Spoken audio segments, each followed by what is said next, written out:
Bermea gara Gipuzkoan ezkerrari eta abertzaletasunari bidea irekitzeko. Konfidantzazko eragilea gara.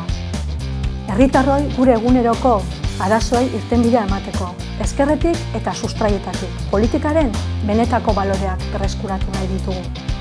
Ilusioa daukagu eta lanean jarraitu nahi dugu eskuina ezarritako eta krisira eraman gaituen garapen eredu sozioekonomikoa aldatzeko, politika sozialak, azpiegitura sozialak bultzatzeko, zerbitzu sozialak garatzeko, langileen defentsan jarduteko. Azken finean, bigarren mailako herritarrik ez egoteko Gipuzkoan. Ezker etikoari, solidarioari bidea ireki nahi diogu. Herritarrokin, eskutik lan egin nahi dugu. Ireki bidea Gipuzkoari, ireki bidea ezkerrari.